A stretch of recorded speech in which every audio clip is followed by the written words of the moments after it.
पर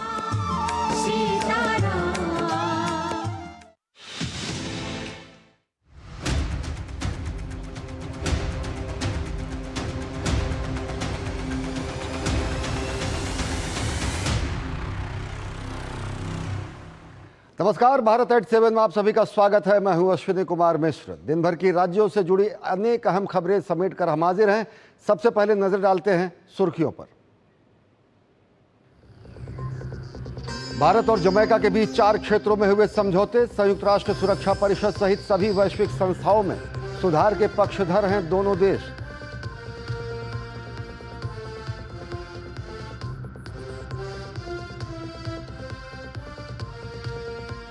जम्मू कश्मीर में जमकर मना जमहूरियत का जश्न। तीसरे और अंतिम चरण के मतदान के लिए लगी लंबी लंबी कतारें। शाम 5 बजे तक 65% से अधिक मतदान हुआ दर्ज।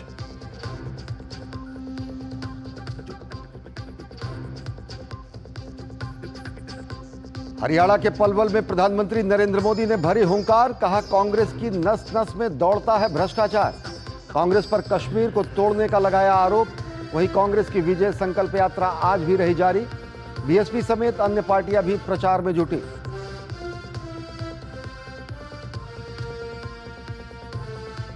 बुलडोजर कार्रवाई के लिए गाइडलाइन तय करने पर सुप्रीम कोर्ट का फैसला सुरक्षित। सुनवाई के समय अदालत ने कहा, धर्मनिरपेक्ष देश में अवैध मंदिर या दरगाह को हटाना होगा। लोगों की सुरक्षा से बड़ा कुछ भी नहीं।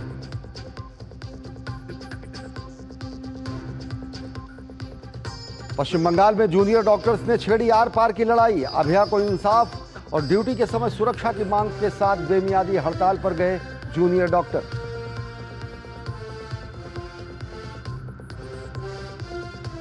और भारत ने कानपुर टेस्ट में 7 विकेट से जीत दर्ज करते हुए बांग्लादेश के खिलाफ टेस्ट सीरीज पर 2-0 से जमाया कब्जा।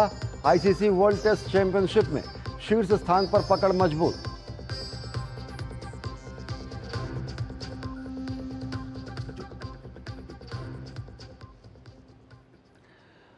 और सबसे पहले रुख करते हैं हरियाणा की ओर। हरियाणा में शनिवार को मतदान होना है। ऐसे में प्रधानमंत्री नरेंद्र मोदी ने पलवल में सभा को संबोधित किया। इस मौके पर प्रधानमंत्री नरेंद्र मोदी ने कहा कि कांग्रेस की नस नस में भ्रष्टाचार दौड़ता है और ये दलालों और दामादों की पार्टी बन गई है।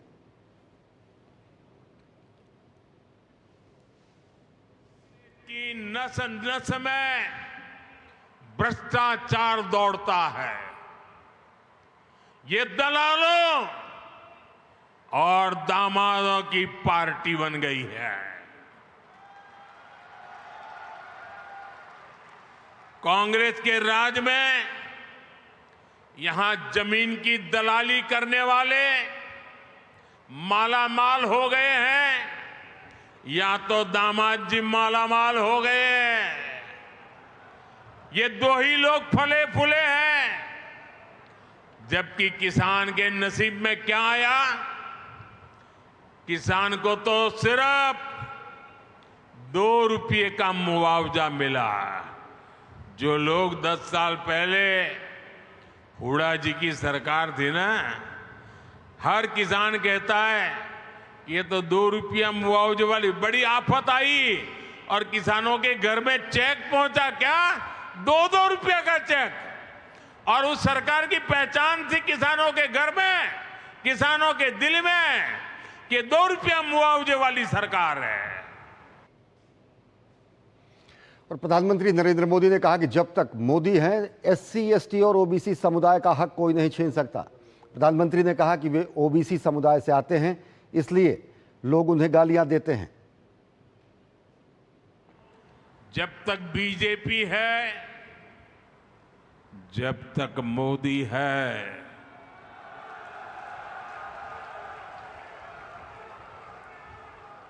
एससी, एसटी और ओबीसी समुदाय को संविधान से मिले आरक्षण का हक कोई नहीं छीन सकता।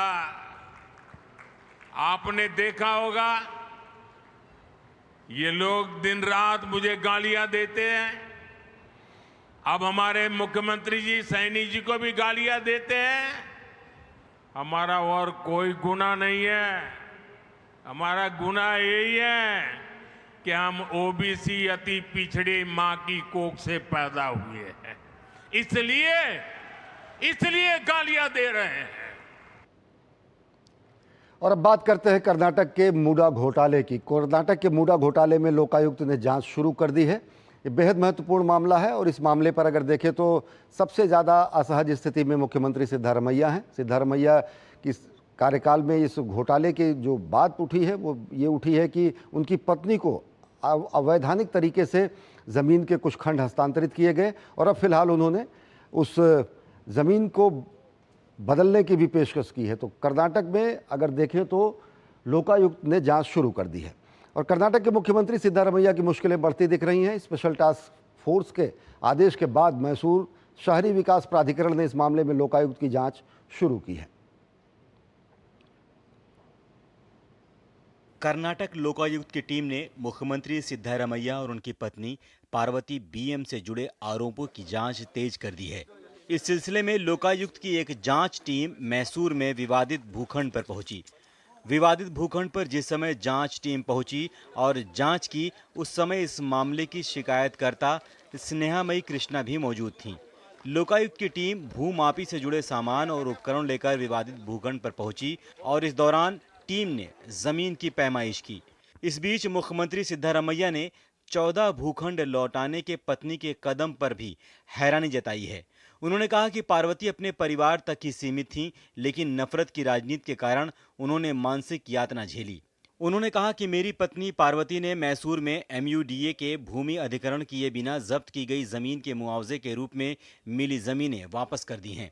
वहीं दूसरी तरफ भाजपा ने मामले को लेकर कांग्रेस और सिद्धारमैया पर हमला बोला है।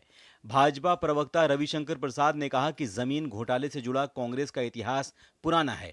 उन्होंने इस मामले में कांग्रेस से निष्पक्ष जवाब मांगा। वहीं कर्नाटक के भाजपा प्रदेश अध्यक्ष BY विजेंद्र ने कहा कि सिद्धारमैया के मुख्यमंत्री पद पर रहते हुए निष्पक्ष जांच नहीं हो सकती है, इसलिए हम उनके इस्तीफे की मांग करते हैं। कहीं पड़ोसी हरियाणा में हुड्डा जी की डील होती है,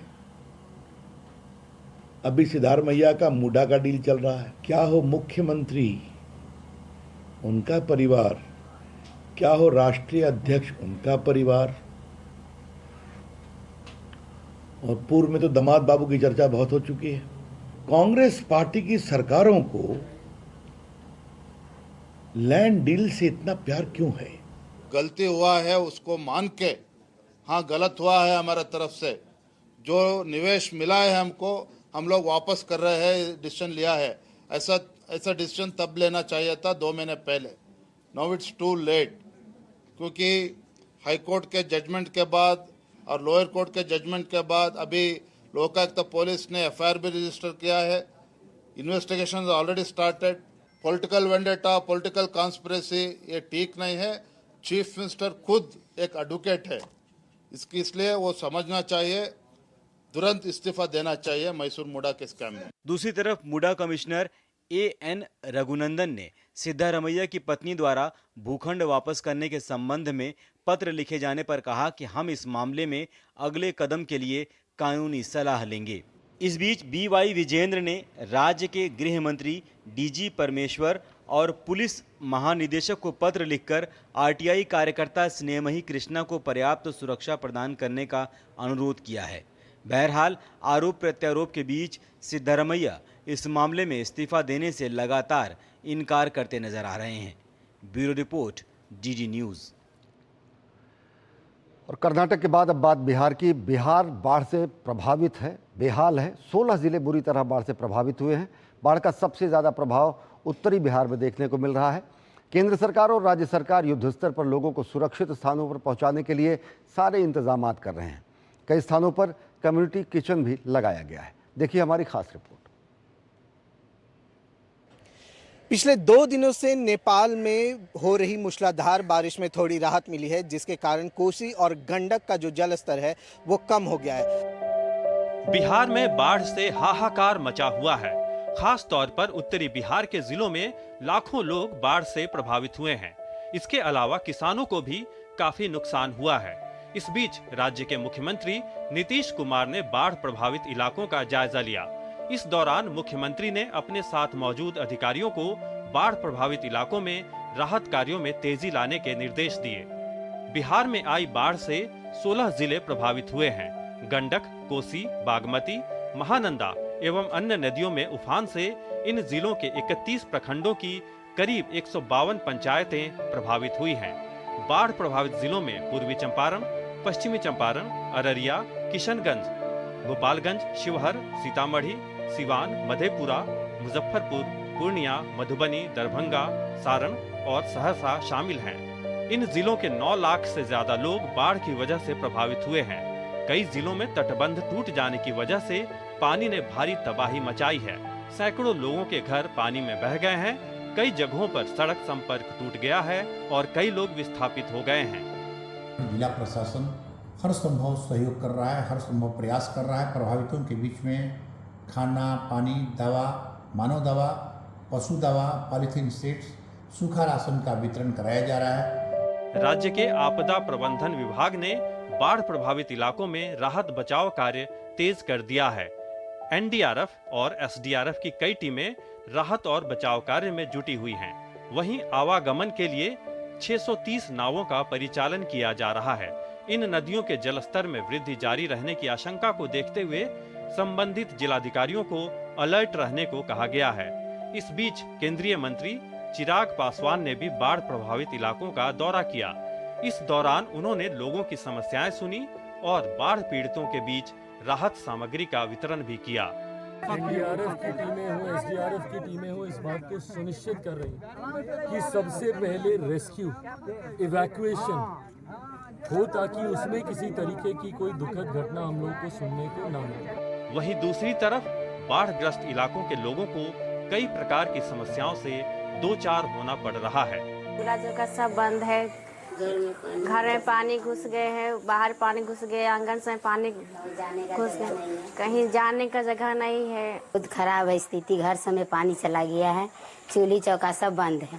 पूरा पानी घर द्वार में पानी है, दूरा दरवाजा सब पर, घर में सब पर पानी है। बाढ़ की स्थिति को देखते हुए केंद्र और राज्य सरकार दोनों पूरी तरह से सजग दिख रही है।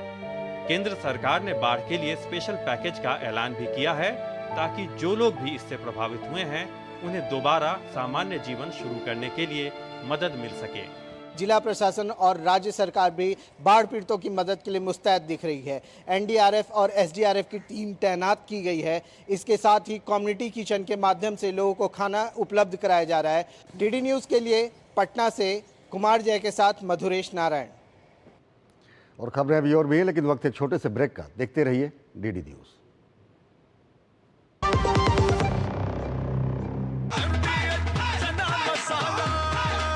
अब छोलिया हो या लोबिया, सफेद चने या काले चने, सब कुछ मजेदार बने।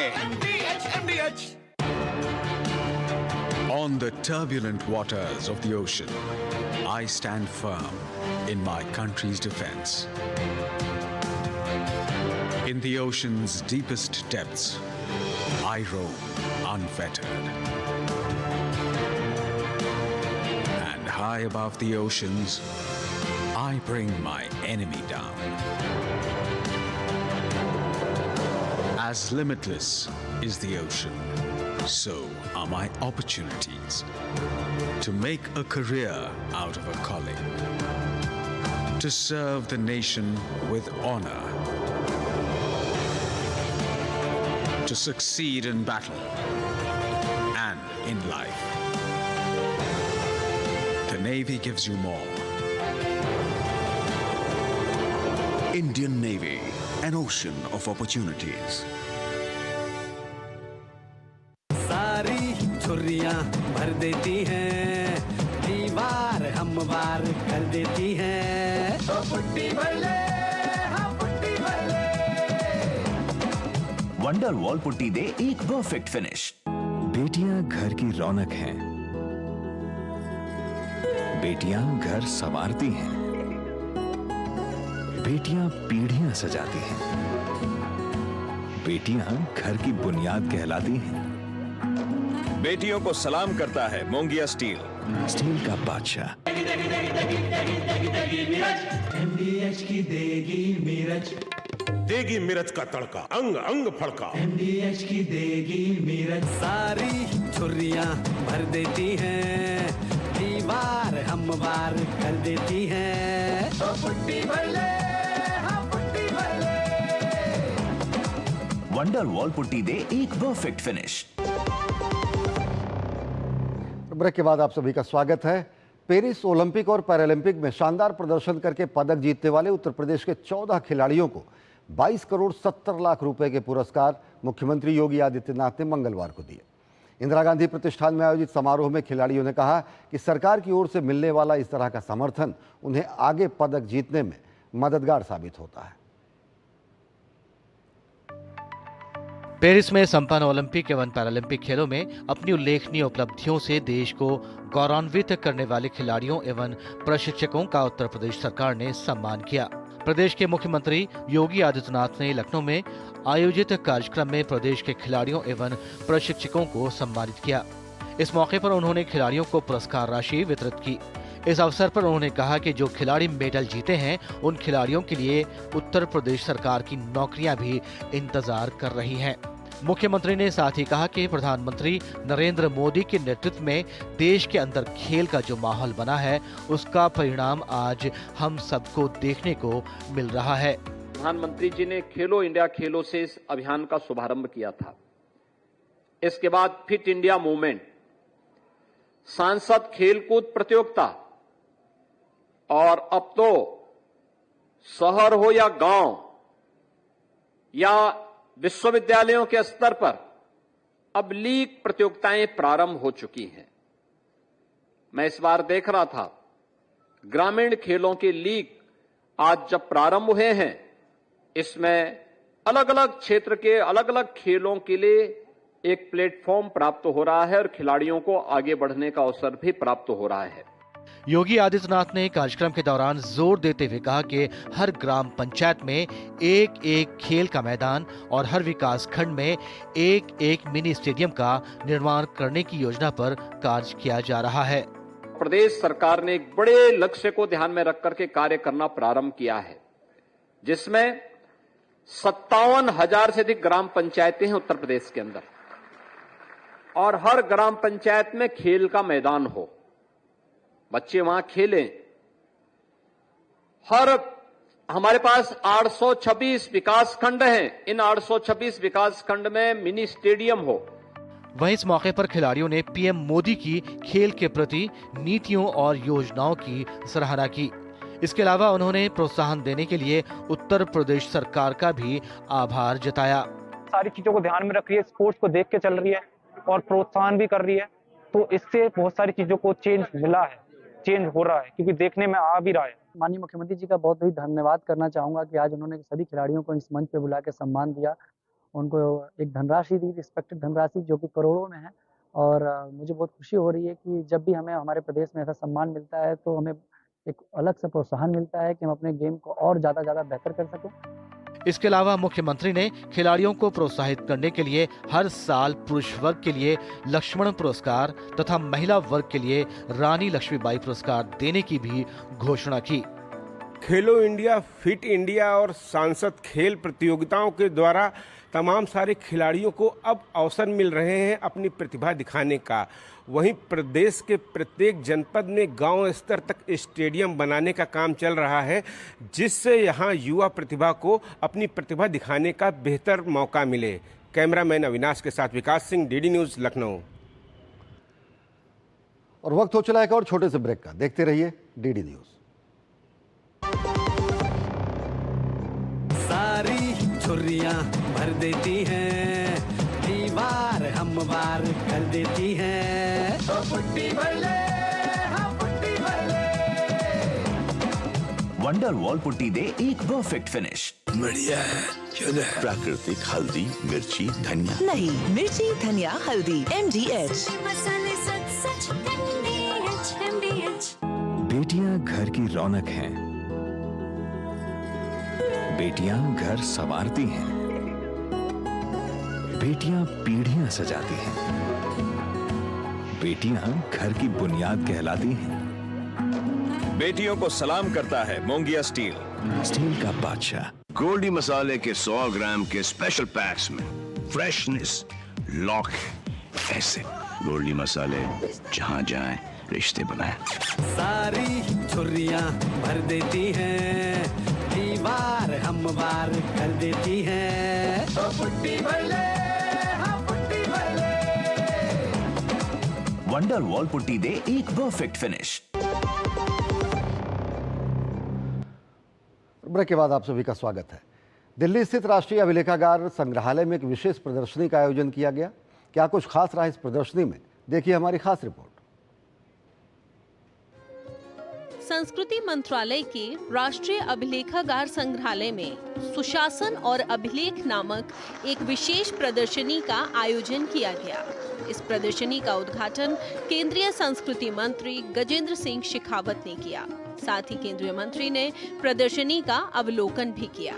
आज सुशासन और अभिलेख इस शीर्षक के साथ में एक प्रदर्शनी का प्रारंभ किया गया, जिसमें माननीय प्रधानमंत्री जी के इस दूरदृष्टि कि हम विभिन्न कार्यालयों में वर्षों से, दशकों से, कई सदियों से पड़े ऐसे रिकॉर्ड जिसको ठीक से मेंटेन नहीं किया जा रहा है, उसको अभिलेखागार में भेज करके एक तरफ विभागों में स्वच्छता अभियान प्रारंभ करें, इस दृष्टिकोण से स्वच्छता करें, और दूसरी तरफ से इन महत्वपूर्ण दस्तावेजों को जो हमारी एक इंस्टीट्यूशनल मेमोरी है, इसको ठीक से सुरक्षित और संरक्षित भी करें।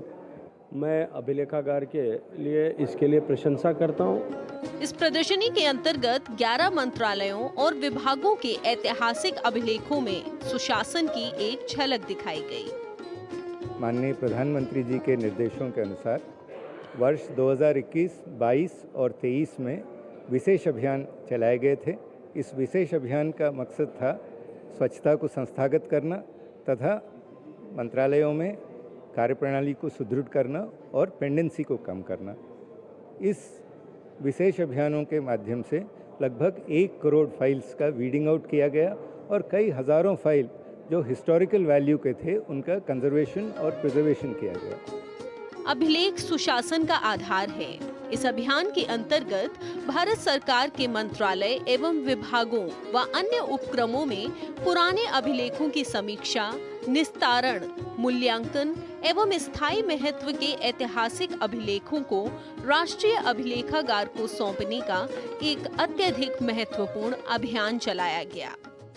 इन 75,000 फाइलों में से सिलेक्टेड डॉक्यूमेंट करके, रिसर्च करके 11 मंत्रालयों के महत्वपूर्ण दस्तावेजों को इसमें प्रदर्शित किया है, जो हमारी गुड गवर्नेंस को दर्शाता है, स्वच्छता को दर्शाता है, सुशासन को दर्शाता है। राष्ट्रीय अभिलेखागार की इस पहल का उद्देश्य आम जनता और विद्वानों के बीच प्रशासनिक अभिलेखों के महत्व के बारे में जागरूकता बढ़ाना है। साथ ही ये प्रदर्शनी इस बात पर भी प्रकाश डालती है कि कैसे अभिलेखागार हमारे देश के सुशासन की नींव को मजबूत बनाने में अहम भूमिका निभाते हैं। डीडी न्यूज के लिए डॉक्टर सुयश शर्मा की रिपोर्ट। और चलते चलते आपको छोड़ जाते हैं राजस्थान के उदयपुर जिले में, जहां पर आदमखोर तेंदुए ने आतंक मचा रखा। इलाके में अब तक तेंदुए ने कुल कम से कम 7 लोगों को निशाना बनाया है। वन विभाग की खोजबीन तेज है और इस बीच आसपास के लोगों में दहशत का भी माहौल है। राजस्थान के उदयपुर के गोगुंदा इलाके में लगातार तेंदुए का आतंक जारी है। लगातार 12वें दिन भी यानी कि मंगलवार को उसने एक महिला पर हमला कर मौत के घाट उतार दिया। जानकारी के मुताबिक गोगुंदा के केलवा के खेड़ा गांव में सुबह घर के पास बने बाड़े में पशुओं को चारा डालने के दौरान महिला को तेंदुआ उठा ले गया। आबादी बस्ती के बीच बने बाड़े से कुछ दूरी पर महिला का शत विशत अवस्था में शव पड़ा मिला। गोगुंदा इलाके में लगातार 12वें दिन ये पैंथर के अटैक की 9वीं घटना है, जिसमें 7 लोग मारे जा चुके हैं। हमारे जो ग्राम सचिव है, पटवारी है, रोजगार सहायक है, नरेगा की जो लेबर के माध्यम से भी घर घर जाके सभी को ये मैसेज कराया जा रहा है कि अगले 2-3 दिनों तक घरों के बाहर ना सोएं, क्योंकि अगले 2-3 दिनों तक ये आशंका है कि जो लेपर्ड है वो अपने जहां पे अटैक करता है उस टेरिटरी के आसपास 4-5 किलोमीटर में ही रहता है। वन विभाग लगातार 12 टीमों के मार्फत तेंदुओं को ट्रैक करने की कोशिश करने की बात कह रही है। वहीं गोगुंदा के आधा दर्जन गांवों में वन विभाग के बड़े अफसरों समेत 100 से ज्यादा कर्मचारियों और पुलिस के 125 से ज्यादा जवान तैनात हैं। इस पैंथर को पकड़ने के लिए उदयपुर के अलावा राजसमंद, जोधपुर, देसूरी और रणथंभौर की रेस्क्यू टीम भी मौके पर तैनात हैं। सर्च अभियान में कॉम्बिंग करी जा रही है, पूरे एरिया को चारों तरफ से घेरा जा रहा है। जो आर्मी भी है, पुलिस भी है, फॉरेस्ट भी है और रेवेन्यू भी है, जो और बाकी और गांव वालों का पूर्ण सहयोग है। बीते दिनों इसी गांव से सटे मंदिर के बाहर सो रहे पुजारी को भी आदमखोर तेंदुआ उठा ले गया था। तेंदुओं की दहशत के बीच गांव के हर व्यक्ति के हाथ में लाठी और कुछ लोगों के हाथ में हथियार भी देखा जा सकता है। आते हुए तो मेरे को अभी एक नाले के पास में एक्चुअली अभी दिखा है पैंथर। वो हमला करने के लिए कोशिश कर रहा था। मैं बहुत जोर से गाड़ी लेके भागा, फिर आवाज मारी, चिल्लाया तो लोग पब्लिक आ गई पास में। ग्रामीणों में काफी भय का माहौल है। घास और गाय भैंसे बकरियों को चराने के लिए वो 4-4, 5-5 लोगों की टोली में जा रहे हैं।